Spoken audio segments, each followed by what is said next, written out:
Hi friends, welcome back to our channel. Friends, నిన్న సాయంత్రం అయితే డిప్యూటీ డిఓ నోటిఫికేషన్ రిలీజ్ అయింది. Deputy educational officers, head master, gazetted grade 1 ఉద్యోగాలు నిన్నటి రోజున 24 పోస్టులతో నోటిఫికేషన్ రిలీజ్ అయింది. చాలామంది నిరుద్యోగ సోదరులకి ఇది ఒక మంచి అవకాశం. ఎందుకంటే పోస్టులు తక్కువనే, కాంపిటీషన్ కూడా ఎక్కువనే, సిలబస్ కూడా ఎక్కువనే, శాలరీ కూడా ఎక్కువనే. కానీ కష్టపడితే ఉద్యోగం పక్క అన్న విధంగా చదివితే ఉద్యోగం సాధించుకోవచ్చు. బట్ ఇల్లున్న ప్రధానమైన లోపం ఏంటంటే ఇది జోన్ కాదు, ఇది మల్టీ జోనల్ పోస్ట్ అనమాట. ఇప్పుడు మనకు తెలంగాణ రాష్ట్రంలో 2 మల్టీ జోన్లు ఉన్నాయి. ఒకటి వచ్చేసేమో మనకు ఇటు ఉత్తర తెలంగాణకు, ఒకటేమో అటు దక్షిణ తెలంగాణకు 2 జోన్లు అయితే ఉంటాయి. మెయిన్గా మనకు జోన్ 1లో వచ్చేసి 10 పోస్టులు ఉన్నాయి. మరి జోన్ 2లో వచ్చేసి 14 పోస్టులు ఉన్నాయి. ఎందుకంటే జిల్లాలు జోన్ 2లో కొన్ని ఎక్కువ ఉన్నాయి కాబట్టి అక్కడ ఒక 4 పోస్టులు పెరిగినాయి. ఇటు జోన్ 1లో 10 పోస్టులు ఉన్నాయి. ఇక మనము రిజర్వేషన్ వైజ్గా చూసుకున్నట్టయితే ప్రతి రిజర్వేషన్కి ఒక్కొక్కటి వచ్చింది పోస్టు. జోన్ 1లో, జోన్ 2లో కూడా అంతే వచ్చింది. ఇంకోటి జోన్ 2 వాళ్ళకు లాభం ఏంటంటే ఓపెన్లో 4 పోస్టులు ఉన్నాయి. జోన్ 1 వాళ్ళకు ఓపెన్లో 2 పోస్టులు ఉన్నాయి. రిజర్వ్లో 1 పోస్ట్ ఉంది. రిజర్వ్ అంటే మీ అందరికీ తెలిసిందే, వేరే స్టేట్ వాళ్ళు కూడా ఇక్కడ పోటీకి పడవచ్చు. ఈ యొక్క పోస్ట్కి వేరే స్టేట్ వాళ్ళు రాసుకోవచ్చు. 5% వాళ్ళకు నాన్ లోకల్ కింద రిజర్వ్డ్ ఉంది. వాళ్ళు ఉద్యోగం చేసుకోవచ్చు. ఒకవేళ వాళ్ళకే ఇస్తారా మనకి అంటే మనకు కూడా ఇస్తారు, అది మనం కూడా రాసుకోవచ్చు. జోన్ 1లో కూడా జోన్ 1 అండ్ జోన్ 2 ఇద్దరు కూడా రిజర్వ్డ్ పోస్టులోకి రావచ్చు. రిజర్వ్ పోస్ట్ కూడా పోటీ పడవచ్చు. అదేవిధంగా జోన్ 2లో ఉన్న రిజర్వ్డ్ యూఆర్ అన్రిజర్వ్డ్లకు కూడా రావచ్చు. అంటే అన్రిజర్వ్డ్ ఉన్న పోస్టులకి జోన్ 1, జోన్ 2 రాయొచ్చు. ఎవరైనా పోటీ పడవచ్చు అనేది నా ఉద్దేశం, నేను చెప్పేది. ఓకే, ఏదేమైనా కానీ ఈ ఉద్యోగం ఎలా ఉంటుంది అంటే డిప్యూటీ డిఓ అనేది ఇంకా మీకు పోస్టులోనే ఉంది కదా, మల్టీ జోను, మంచి స్ట్రేట్ వైజ్ ర్యాంక్ పోస్ట్ అనమాట. ఒక డిప్యూటీ కలెక్టర్, ఒక డిఎస్పి, సిటీఓ క్యాడర్ అనమాట. జీతం వచ్చేసి 58,880 రూపాయలు ఉందండి. 59,000 వేసుకోండి. మంచి ఉద్యోగం, కష్టపడితే ఈజీగా వస్తుంది. ఫస్ట్ పేపర్ వచ్చేసి 15 ఎలిమెంట్స్ పెట్టారు. జిఎస్లా జనరల్ స్టడీస్ అండ్ ఎబిలిటీస్ అని చెప్పేసి మనకు 15 ఎలిమెంట్స్ పెట్టారు. ఆ 15 ఎలిమెంట్స్ చాలా హార్డ్ అయినాయి. ఆ 15 ఎలిమెంట్స్ మామూలు ఈజీ కాదు. అండ్ సెకండ్ పేపర్ వచ్చేసి part 1, part 2, part A, part బిగా 2గా విడగొట్టారు. పార్ట్ ఏలో వచ్చేసి 7 యూనిట్స్ ఉంటాయి. పార్ట్ బిలో వచ్చేసి 7 యూనిట్లు ఉంటాయి. మొత్తం 14 యూనిట్లు ఉంటాయి. సెకండ్ పేపర్కు ఒక్క క్వశ్చన్కి 2 మార్కులు అనమాట. సెకండ్ పేపర్లో ఈ డిప్యూటీ డిఓ ఫస్ట్ పేపర్ వచ్చేసి 150 మార్కులు, సెకండ్ పేపర్ వచ్చేసి 300 మార్కులు అనమాట. సెకండ్ పేపర్కు ఒక్క క్వశ్చన్కి 2 మార్కులు ఉంటాయి. మొత్తం ఇటు ఫస్ట్ పేపర్ 150, సెకండ్ పేపర్ 300, మొత్తం 450 మార్కుల పేపర్ ఉంటుంది. ఇక ఎగ్జామ్ వచ్చేసి ఆన్లైన్లో ఉంటుంది అంటున్నారు. అది కూడా ఎప్పుడట అంటే అక్టోబర్లో పెడతామంటున్నారు. ఒక 3-4 నెలల సమయం ఇచ్చారు చదువుకోవడానికి. అప్లికేషన్ స్టార్టింగ్ డేట్ ఎప్పుడంటే మనకు జూన్ 12 నుండి జూలై 19 వరకు ఇచ్చినారు.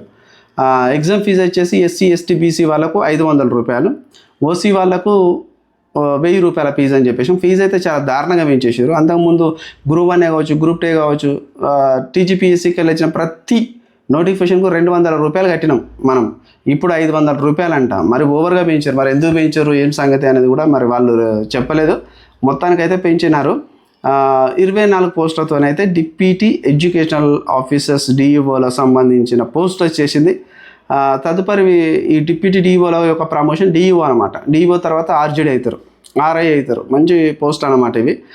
మంచి చార్మింగ్ పోస్టులు, కానీ పోస్టులు తక్కువ, కాంపిటీషన్ ఎక్కువ. దీనికి విద్యా అర్హతలు ఏంటి ఉన్నాయంటే పీజీ చదవాలి. పీజీ చదివి అందులో 55% ఓసీలు తెచ్చుకోవాలి. బీసీలు, ఎస్సీలు, ఎస్టీలకు వచ్చేసి 50% మార్కులు పీజీలో ఉంటే సరిపోతుంది. చాలామంది మిత్రులకు ఇంకో విషయం నేను చెప్పేది ఏంటంటే శ్రీ వెంకటేశ్వర యూనివర్సిటీ యొక్క పీజీ చెల్లదు. అదేవిధంగా మనకు నాగార్జున యూనివర్సిటీ పీజీ చెల్లదు, ద్రావిడ యూనివర్సిటీ పీజీ చెల్లదు, ఇంకొకటి ఆంధ్ర యూనివర్సిటీ పీజీ చెల్లదు. ఇవి 4 యూనివర్సిటీస్ పైన సుప్రీంకోర్టులో కేసు నడుస్తుంది.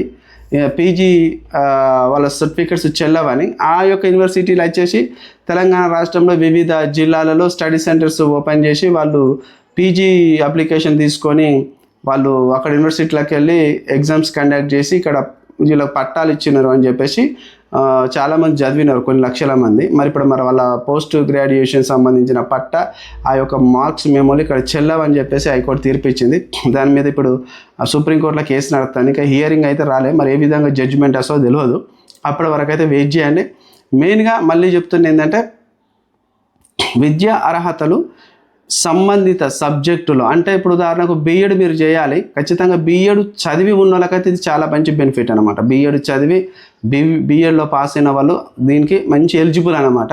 ఒకవేళ మీకు బీఎడ్ లేదు, మేము బీఎడ్ చదవలేదు సార్, మా పరిస్థితి ఏంటి అంటే, మీరు చదువుకున్నా పర్వాలేదు కానీ మీ పీజీలో ఏదైతే కన్సిడర్ సబ్జెక్ట్స్ ఉంటాయో ఆ సబ్జెక్ట్స్ కూడా బీఎడ్ చేయడానికి రిలేటెడ్ సబ్జెక్ట్స్ అయి ఉండాలి. ఉదాహరణకు బీఏ ఉంది, బ్యాచిలర్ ఆఫ్ ఆర్ట్స్ ఉంది. ఈ బ్యాచిలర్ ఆఫ్ ఆర్ట్స్లో పొలిటికల్ సైన్సు, ఎకనామీ అండ్ ఇంకోటి పబ్లిక్ అడ్మినిస్ట్రేషను, హిస్టరీ లాంటి సబ్జెక్ట్స్ ఉంటాయి. ఇవన్నీ సోషల్ బ్యాక్గ్రౌండ్ సబ్జెక్ట్స్. వీళ్ళందరూ కూడా బీఎడ్లో సోషల్ బోధిస్తారు, ఈ బీఏ చదివిన వాళ్ళు. అదేవిధంగా ఈ బీఏ వాళ్ళు మళ్ళీ పీజీకి వెళ్తే ఆ సంబంధించిన సబ్జెక్ట్లో పీజీలో ఒక సబ్జెక్టు వాళ్ళు బీఏలో పొలిటికల్ సైన్స్ ఉంటే వాళ్ళు పీజీలో పొలిటికల్ సైన్స్ చేస్తారు. బీఏలో వాళ్ళకు ఆప్షనల్ సబ్జెక్ట్స్ ఎకనామీ ఉంటే ఎంఏ ఎకనామీ చేస్తారు, పబ్లిక్ అడ్మినిస్ట్రేషన్ ఉంటే పబ్లిక్ అడ్మినిస్ట్రేషన్ చేస్తారు, తెలుగు ఉంటే తెలుగు చేస్తారు. ఇట్లా మీకు సంబంధించిన మీ యొక్క మెథడ్ సోషల్ అయితే అట్లా సంబంధించిన సబ్జెక్టు మీరు బీఎడ్కు కరెక్ట్ సూటబుల్ అయ్యే విధంగా మీ డిగ్రీ సబ్జెక్ట్స్ ఆప్షనల్ సబ్జెక్ట్స్ ఉండాలన్నమాట.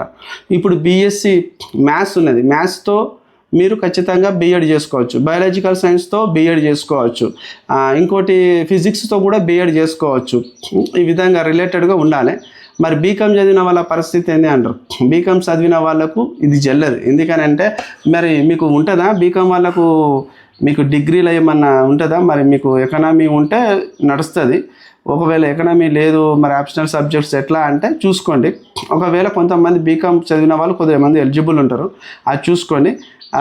మరి బీటెక్ బ్యాక్గ్రౌండ్ వెళ్ళాలంటే బీటెక్ బ్యాక్గ్రౌండ్లో మ్యాథ్స్ సబ్జెక్ట్స్ మీ దాంట్లో ఉంటే మీరు ఎలిజిబుల్, లేకపోతే నాట్ ఎలిజిబుల్.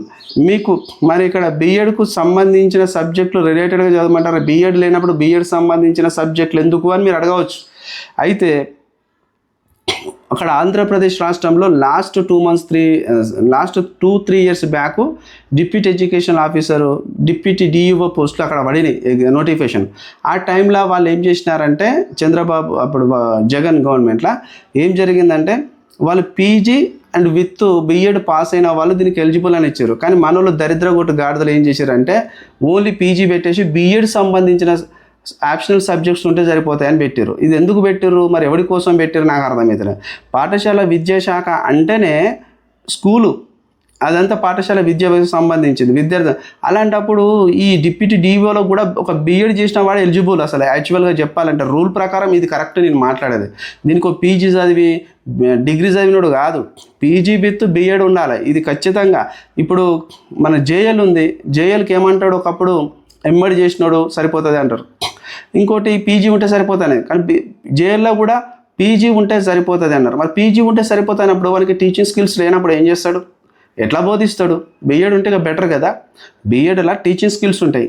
ఇప్పుడు డిప్యూటీ డిఓకు టీచింగ్ స్కిల్స్ ఎందుకు, అడ్మినిస్ట్రేషన్ సంబంధించిన వర్క్ చేస్తారు కదా అంటే, అవును మన పాఠశాల విద్యాశాఖలో అడ్మినిస్ట్రేషన్ సంబంధించిన సబ్జెక్ట్ ఉంది, అదేవిధంగా ఫిలాసఫీలో ఉంది, సైకాలజీలో కూడా పిల్లల గురించి తెలుసుకోవాల్సిన పరిస్థితి ఉంది.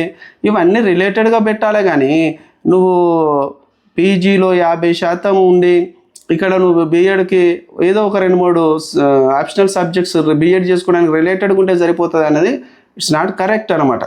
అందుకనే వీళ్ళు ఏం చేశారంటే, నాకు తెలిసి కొంతమందికి వాళ్ళ వర్గాలకు లబ్ధి చేకూర్చుకునే ప్రయత్నం జరిగింది. ఇక్కడ రేవంత్ రెడ్డి ప్రభుత్వం కాంగ్రెస్ ఉంటే గిట్నే చేస్తారు. అసలు రూల్ ఎట్లా ఉంటుందంటే, పీజీ చేసి బీఎడ్ పాస్ అయి ఉండాలి అసలు ఈ ఉద్యోగానికి.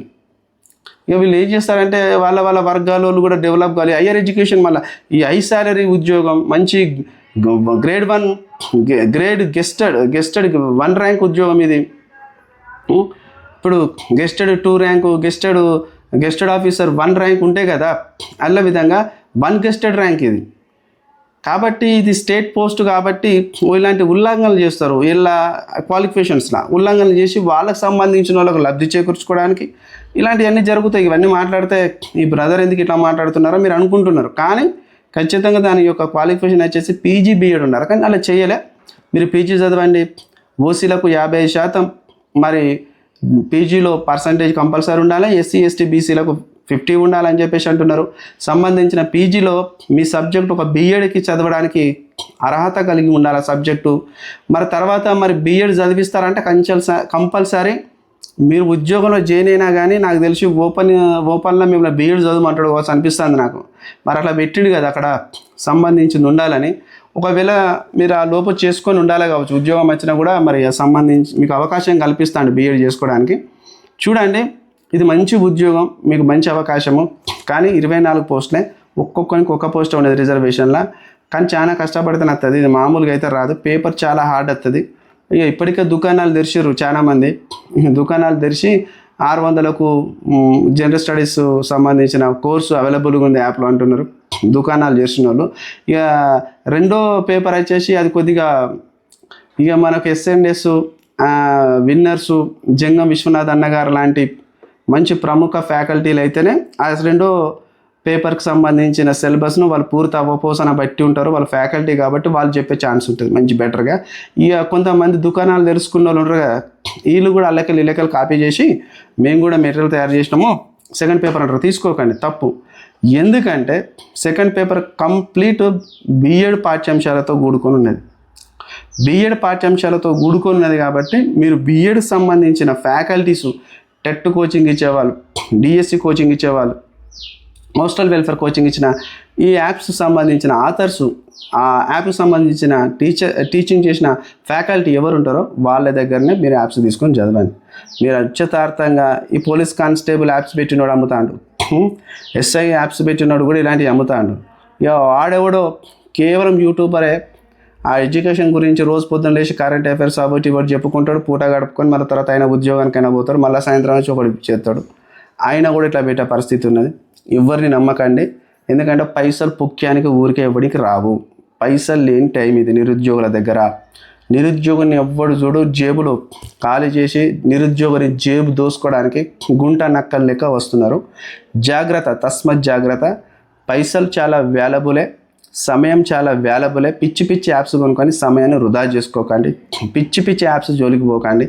సాధ్యమైనంత వరకు బుక్స్ తీసుకొని చదివే ప్రయత్నం చేయండి ఆఫ్లైన్లో.